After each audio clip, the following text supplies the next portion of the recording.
do you just believe the universe is a brute fact? The universe is an easier brute fact to accept than a conscious creator. Well, who made it? It's you who insists on asking that question. No, you asked me who made the creator. The universe created you, Richard. Who made it then? Well, let's go back to the level of the origins of the universe and the origin of life. Now, life, as we both know, has got this digital database. It's got a language all of its own. Now, the only thing we know of capable of producing language is mind. And yet you reject that. By definition, as an atheist, you must reject that. There's no mind behind this language. I do reject it. When you say the only thing we know that can produce language is mind, I mean, we know that what produces human language is mind. Of course we do, because that's human language. But DNA is not human language. Yeah, but it's very sophisticated. It is very sophisticated, but it doesn't follow that it has to be generated by mind. But we know of no other conceivable way of it being generated. You see, because it seems to me from the mathematical point of view, I think you said this somewhere in a different context, junk in, junk out. Here we have this phenomenally sophisticated information processor, which is the cell. Am I really to believe that that information processing capacity simply came about by the laws of nature and random processes without a mind? Yes. Well, absolutely. I find that impossible to believe as a mathematician. I know you do. This is called the argument from personal incredulity. But I could just reverse that and say your position is the argument from personal credulity. No, that rationality comes from irrationality, that mind comes from matter. To me, the biblical explanation in the beginning was the word, the logos. That makes perfect sense. And it makes sense of the fact that we can do science itself. But you haven't explained where the logos came from in the first place. Well, of course not, because the logos didn't come from anywhere. Well then, in what sense is it an explanation? Because the notion that you say you have to ask who created the logos, that says that you're thinking of a created God. The whole point about the God revealed in the Bible is that he was not created. He is eternal. He is the eternal logos. And I ask myself, as an inference to the best explanation, which makes more sense?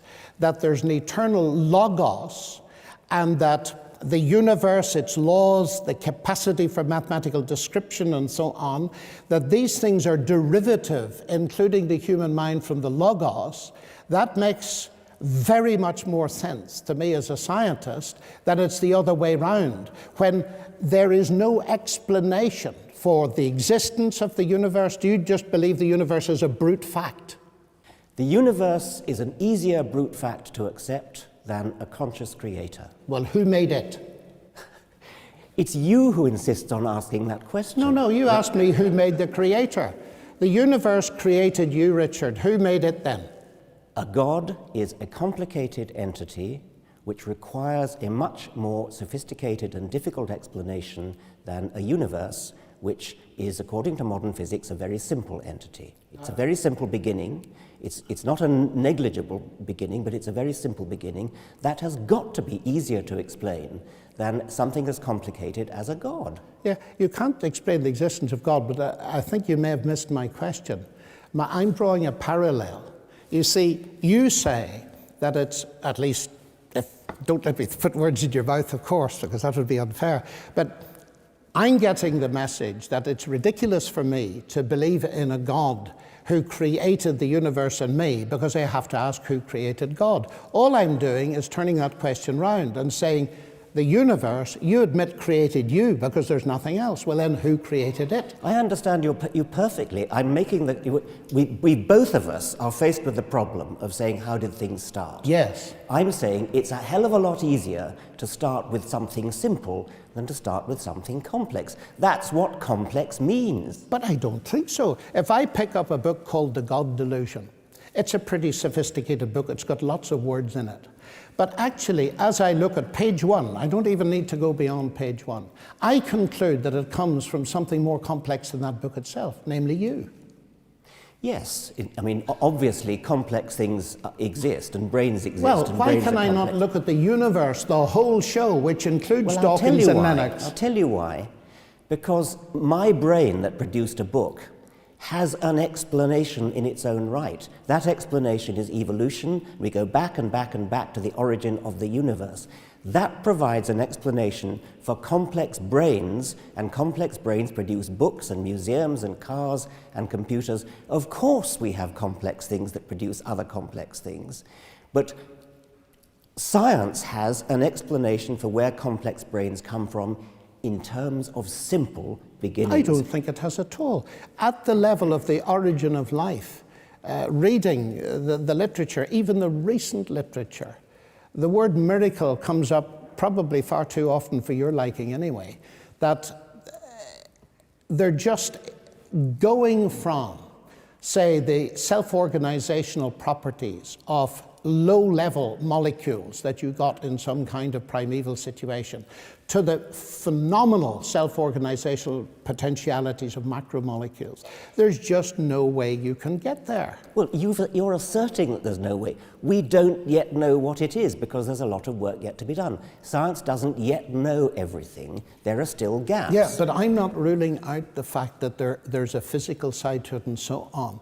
But it seems to me that the fact that the basic description of this ancient language, and it's a very ancient language of DNA, points much more arguably to the existence of a logos, a divine logos who started it, than the notion that it's going to be exhaustively explained in purely naturalistic terms. Because I would still go back to the point I made earlier, although I don't want to harp on it. This extreme reductionism removes from me the very rationality which we use to have the discussion. So that I'm not simply terribly tempted to believe it's all been designed.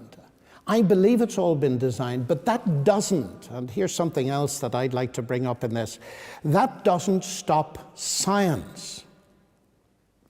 I fear sometimes that your dichotomy, either God or science, might put some people off science because they prefer God, and that would be a pity. Well, you're hopping around from one topic to another, but so we could do the origin of life, we could do the idea of miracles, the idea that somehow my approach to science puts people off. But, okay, let's do the last one then. When you feel like it, you will smuggle in magic. You will smuggle in magic for miracles in the Bible, you'll smuggle in magic for the origin of life. I can't explain the origin of life at the moment. I mean, nobody can, people are working on it. But you believe that it will have a naturalistic solution? Yes, I think that it is a cowardly cop-out to suggest that just because we don't yet understand something, therefore magic did it. Oh, well, I would agree with that. I mean, the God of the gaps idea. Well, but that's exactly what you're putting forward, the God of the gaps. You're saying, you're pointing to the origin of life, you're pointing to the origin of DNA and saying, oh, well, okay, Darwin's done everything after the origin of life, but he hasn't done the origin of life. No, that's the God of the gaps. I think what I'm saying here is that there may well be two kinds of gaps. That is, there are bad gaps that science closes.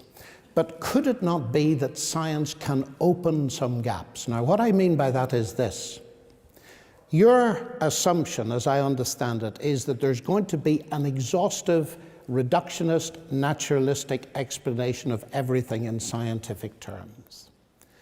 I don't think so. Now, if there is a God, and if he created this universe, and if, as I believe, he is personal, then I would expect certain things to follow. One, that I would see evidence, not proof, but evidence in the universe that God existed. I feel I see that in the mathematical describability of the universe, in the fine-tuning of the universe, and so on, and in the marvelous sophistication of the world. I'd expect to see God's traces there. I would also expect that there may be occasions when God speaks in special ways, And therefore, the more we try to analyze those things in terms of purely reductionist science, it'll get more and more difficult instead of more and more simple. I wouldn't expect there to be many of those places. I think the origin of life might be one of them.